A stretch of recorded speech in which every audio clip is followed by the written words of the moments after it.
আজ সকাল সকাল চলে এসেছিলাম উত্তর কলকাতার শোয়াবাজার এলাকায়। উত্তর কলকাতার এই সরু পুরনো গলিগুলো দিয়ে হাঁটতে হাঁটতে হঠাৎই যেন ফিরে যাওয়া যায় অন্য এক সময়, যেখানে প্রতিটা দেয়াল, প্রতিটা জানলা, প্রতিটা খোলা দরজার ফাঁক থেকে বেরিয়ে আসে কলকাতার প্রকৃত ঘ্রাণ। এই শহরের ব্যস্ততা, ভিড়, ট্রামের শব্দের মাঝেও কোথাও লুকিয়ে আছে এক নিঃশব্দ ঐতিহ্য, আমাদের চিরচেনা পাইস হোটেল, যেখানে সাজো সাজো রব নেই, দামি পরিবেশন নেই, আছে শুধু প্রতিদিনের বাঙালি ঘরের রান্নার স্বাদ। ডাল, ভাত, লাউ ঘন্ট, পটল চিংড়ি, শুক্তো, মাছ ভাজা আর ঘরে বানানো বিভিন্ন তরকারির গন্ধ। আজ আমরা চলে এসেছি শোয়াবাজার এলাকার ঐতিহ্যময় দাদার হোটেলে। এখানে খাওয়া মানে শুধু পেট ভরানো নয়, এটা একটা স্মৃতি, আমাদের পূর্বপুরুষদের সময় থেকে চলে আসা স্বাদের বাঙালি খাবারের সংস্কৃতি, যেখানে একটা প্লেটে ভাত আর মাছের ঝোলেও লুকিয়ে আছে বহু বছরের পরম্পরা, আর রান্নাঘরের উনুনের পাশে দাঁড়িয়ে আছে এক টুকরো কলকাতার ইতিহাস। এই সকল পাইস হোটেলের বিশেষত্বই হলো প্রতিদিনের টাটকা মাছ, ঘরের খাবারের স্বাদ আর এক সাধারণ অথচ নিষ্পাপ বাঙালিয়ানা। তো নমস্কার বন্ধুরা, আমি রাহুল আর সকলকে স্বাগত জানাচ্ছি আজকে একটা নতুন ব্লগে। তো চলো আজ সেই স্বাদের গল্পটাই দেখি। এই শহরের পুরনো অলিগলি থেকে উঠে আসা একেবারে ঘরের মতো বাঙালি খাওয়া।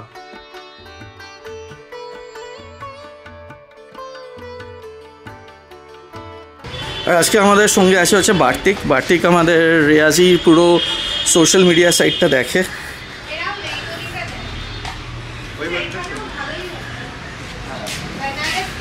ওইদিকে মেন রাস্তা,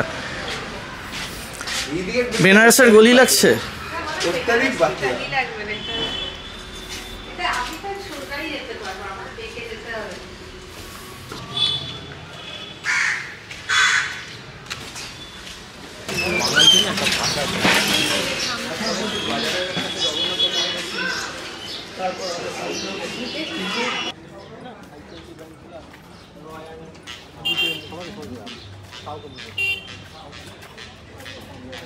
দাঁড়িয়ে আছে। আজকে এসে গেছি দাদার হোটেলে। আগের দিন দেখেছিলেন যে আমরা এই রাস্তাতেই এসেছিলাম দাদা হোটেলে খাবো বলে, কিন্তু এত ভিড় ছিল ঢোকায়নি। আজকে অনেক আগে রওনা হয়েছিল, রাস্তায় এত জ্যাম ছিল যে আসতে আবার সেই লেটই হয়ে গেছে, 1:05। এখনও যথেষ্ট ভিড়, সামনে বসে খেয়ে নেব জাস্ট। এই জায়গাগুলোতে খেতে কিন্তু আমার দুর্দান্ত লাগে। দেখুন আমাদের দোকান হচ্ছে 90 সালে, 92, ঠিক আছে, 90-এর দশকেরই ধরুন। 90 দশকে আজ পর্যন্ত ধরুন বাবার হাতে শুরু, আমরা আপনার সেকেন্ড জেনারেশন, ঠিক আছে। আর আমাদের এখানে বলতে গেলে শুক্তো খুব শুক্তো খুবই প্রচুর, ভেটকির পাতুরি আজকে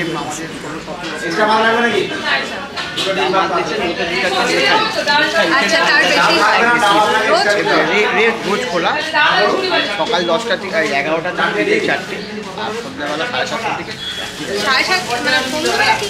সন্ধ্যেবেলা যেমন ধরুন চানার কালিয়া, পোলাও, হাত রুটি, রুমাল রুটি, তরকা, সব রকম আইটেম, চিকেনের মধ্যে দই চিকেন, বাটার চিকেন, ধনিয়া চিকেন, ঠিক আছে। সকালবেলাটা পুরোটা ভাত, সকালবেলাটা সব রকম থাকে, ভাতের আইটেম থাকে। সকালবেলা যেমন মাছের আইটেমটা বেশি থাকে, সন্ধ্যেবেলা চিকেনের আইটেমটা, মাটনের আইটেমটা বেশি থাকে। ছানার কালিয়া, পনির বাটার মশলা, পালক, যতগুলো আইটেম আছে পাওয়া যায়, 8 দুটো এদিক ওদিক হয়। আর স্পেসিফিক্যালি পুজোর স্পেশালিটি আমাদের পুজোর 5 দিন বিরিয়ানি মোকলে যায়। মানে আপনার পুজোর স্পেশাল, সকালে ভালো আইটেম, রাতেরটা চলে যায়, তাহলে ট্রেন রুটিটা বন্ধ হয়ে বিরিয়ানি আইটেম, রুমাল রুটি, এগুলোই সবই। হোটেলটার নাম দাদার হোটেল হলো কেন? দাদার হোটেল হলো কেন, তার কারণ হচ্ছে আমার বাবাকে এখানে সবাই বিশুদা বলতো। বাবার নাম লোক পলিটিক্যাল কারণের দিক থেকে বলুন বা ভাড়ার একটা দাদা বলতো, দাদার হোটেল থেকে, সেখান থেকে দাদার হোটেল। ঠিক আছে,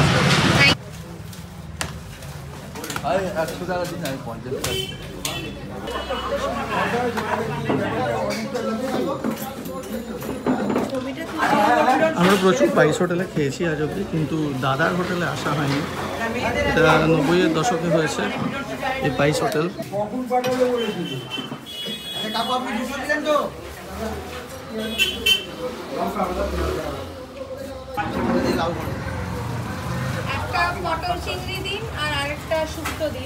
মোটামুটি এখানে সবজি থালির দাম নেয় হচ্ছে 50 টাকা, আর হাফ হচ্ছে 30 টাকা। এবং তার সাথে আপনারা যেভাবে মাছ নেবেন বা মাংস নেবেন সেটা আলাদা দাম।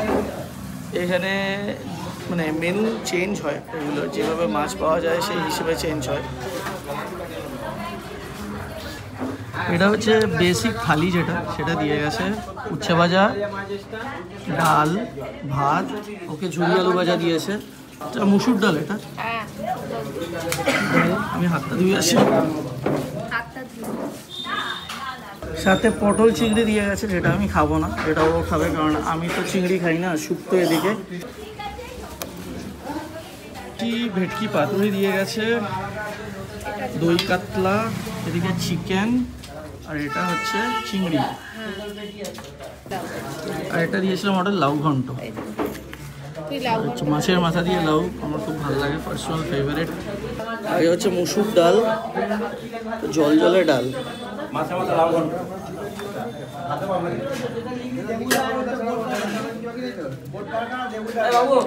গন্ধরাজ লেবুটাকে আবার হাফ করে মাঝখান দিয়ে কাটা।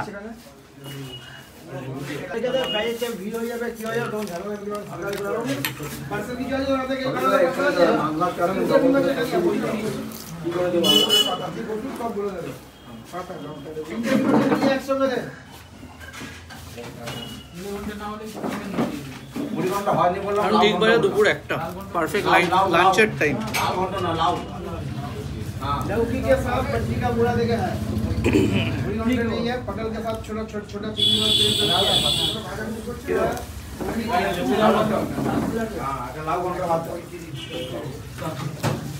ডালটা খুব হালকা, এটা হচ্ছে উচ্ছে ভাজা, খাবি? অল্প যা।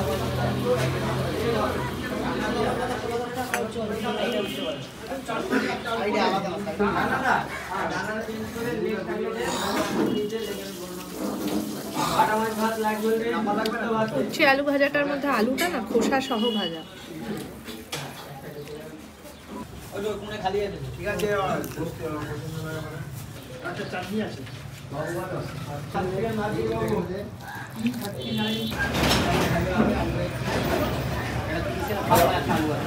ছোট ছোট চিংড়ি দিয়ে, পটল চিংড়ি, বুঝেছিস? আলু সব খোসা দেওয়া, সব খোসা সমেত আলু। মনে হচ্ছে জাস্ট গরম কড়াই থেকে নামিয়েছে।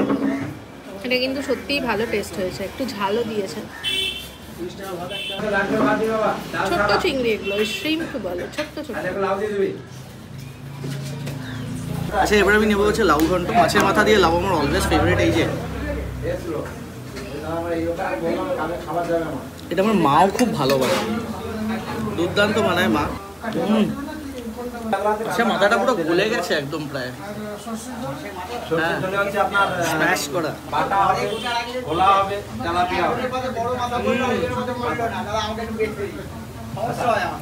আচ্ছা, মাছের মাথাটা ভেঙে দিতে হয়, কারণ তো সবার পাতে ইকুয়ালি পড়ে না, একটু মিষ্টি হলে ভালো হতো।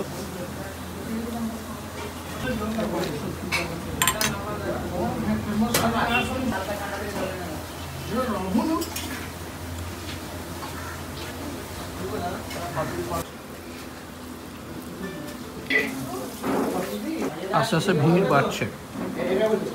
আমি এখানে বসে খেতে থাকাকালীনই দেখলাম যে এখানে কিন্তু অনেক পার্সেল যায়, মানে একটার পর একটা। এখানে লোকালিটিতেও যারা আছেন তারা এসে, মানে তারা হয়তো ফোনে বলে দেন, তারপরে এসে নিয়ে যায়, মানে ছোট ছোট অ্যালুমিনিয়াম ফয়েলে করে, এরকম পাউচের ফয়েল করে যায়। সুইগি জোম্যাটো আমি এখনো দেখিনি, এদের এমনি পার্সেলই যা বেরোচ্ছে, সুইগি জোম্যাটো আছে কিনা জানি না। দই কাতলা আমার নেবার প্ল্যান ছিল না, কিন্তু মাছটা খেয়ে খুব লোভ লেগেছে। আমার মোটামুটি হালকাই হবে আমার যা মনে হয়েছে, তাই নিয়ে ফেলেছি। আপনারা রাশটা দেখতেই পাচ্ছেন, লাঞ্চের টাইমে কিরকম রাশ। মানে প্রচুর ধরনের মাছ পাওয়া যায়। আমি ছোট্টি মাসির বাড়িতে সেদিনকে পাতুরিটা খাওয়ার পর থেকে আমার ইচ্ছে হচ্ছিল আজকে পাতুরি খেতে। অনেক জায়গাতে না, সেই আগেকার যখন বিয়ে বাড়ি হতো মনে আছে, এখনও হয়তো দেয়, সুতো দিয়ে বেঁধে দিত, ওটা খুলতে খুব চাপ হতো। এখানে ভালো দিয়েছে হচ্ছে টুথপিক দিয়ে।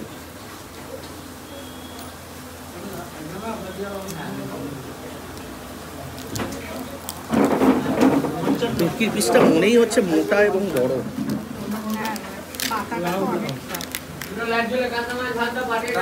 মানে তুলছিস তো এটা? এটা হাত দিয়ে তুলতেই ভয় লাগে, কারণ শিওরলি ভেঙে যাবে। বাঙালি খাবারে যে ভেরিয়েশন আছে না, অন্য কোনো কিউজিনে নেই।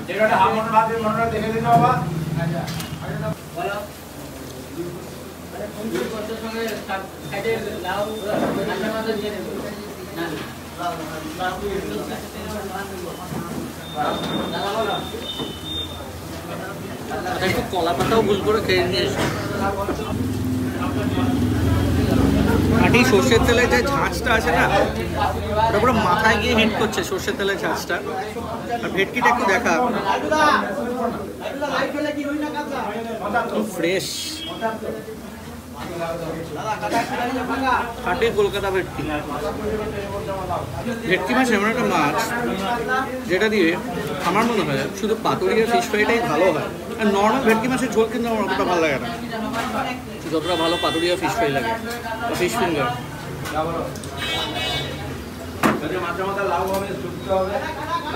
চিংড়ির একটাই ডিফিকাল্টি, ছাড়িয়ে খাওয়াটা।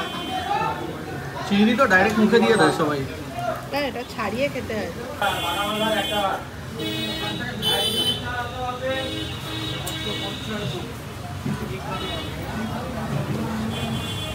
দই কাতলা গাদার পিস অলওয়েজ বেশি ফেভারিট, ওটা পেটি ভালো লাগে না সেভাবে।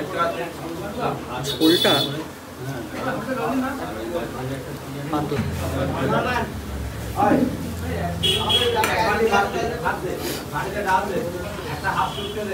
মাছের উপরে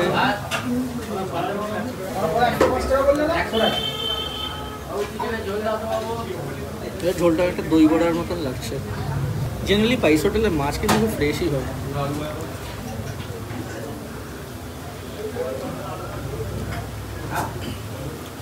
শোভাবাজার মানিকতলা দুটোই, শোভাবাজার মানিকতলা দুটোতেই মাছ আসে। মানিকতলা মাছের বাজার তো বিখ্যাত। দাম কিন্তু এখানে খুব রিজনেবল, মানে জেনারেলি আমরা অন্য পাইস হোটেল এখানে খেয়েছি দাম যে খুব সস্তা থাকে সেটা না, বাট এখানে কিন্তু ভালো সস্তা। চিকেন আলু দেওয়া নেই, এমনি চিকেন কারি। ও চিকেনের ঝোল মাটনের ঝোলে এখানে আলু পাওয়া যাবে না, এটা একটা ডিসঅ্যাপয়েন্টমেন্ট।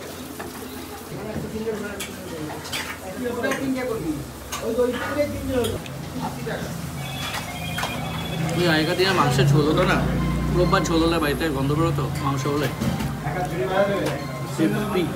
জাস্ট দারুণ।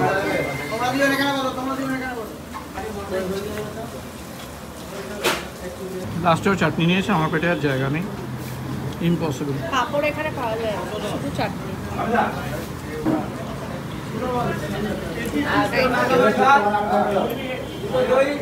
হাঁসের চাটনি দিয়ে, মানে একটু ভাত দিয়ে খাওয়ার, একটু এমনি খেয়ে নেবো। ভাত দিয়ে কেউ চাটনি খায়?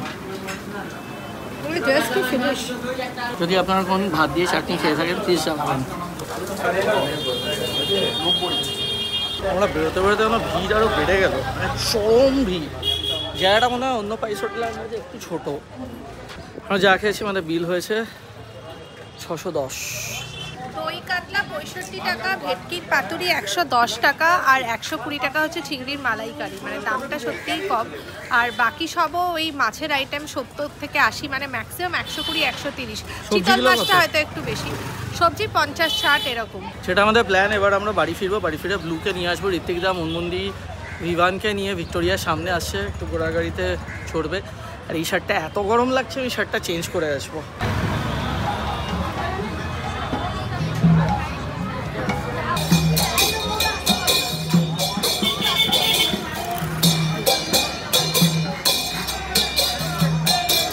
এই দাদার হোটেল হয়েছে 1992 সালে, তো 33 ইয়ার্স।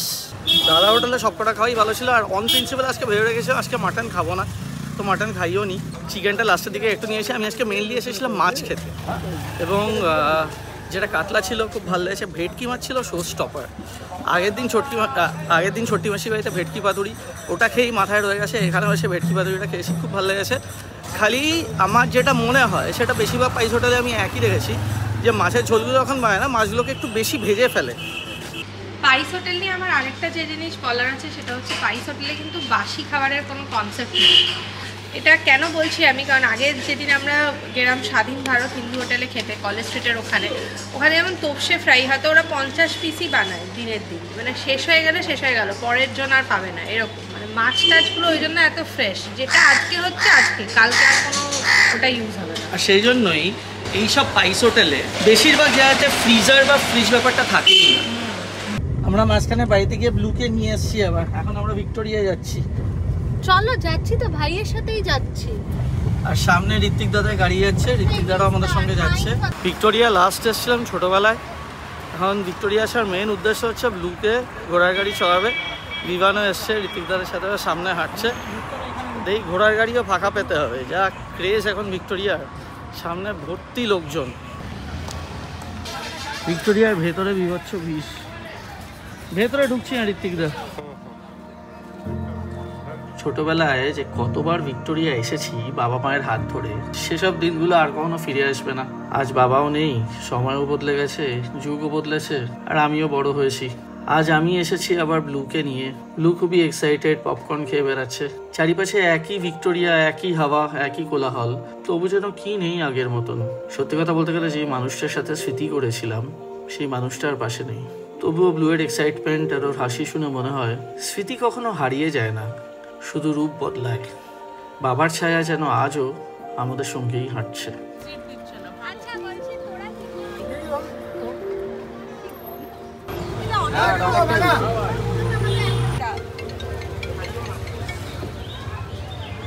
ক্যামেরা কেন হারাবে? তো পা ঠেকানোরও তো কিছু নেই ভাই তোমার, এটা সেটাই বলছি, গাড়িটা এত উঁচু না, আবার আমি যাই না কি করে ওরা একটা গাড়ি, ওই যে ঘোড়ায় করে মাম্মা, ওই তো ভয়ে মুখ শুকিয়ে গেছে দুজনের। এটা ঘোড়া তো, সুন্দর সুন্দর ডিজাইনের এখানে গাড়ি আছে। এই ব্লু ব্লু আর বিমান কিন্তু পুরো মিলে ইয়ে হয়ে গেছে। এই যে একটা গাড়ি, কি হলো? ওকে একটু ঘোড়া চড়ছে, এটা কিভাবে দেখানো যায়? হ্যাঁ তারপরে হ্যাঁ দিদি এটা ব্লু কিরম লাগছে? ব্লু ব্লু কিন্তু নড়ছেও না, ব্লু কিন্তু পুরো শিখিয়ে গেছে, কোনো রিয়াকশন নেই, একটু ভয় পেয়ে গেছে মনে হয়, এতটা উঁচুতে তো। আসলে হাইটের জন্য আমার মনে হচ্ছে ব্লু একটু ভয় পাচ্ছে।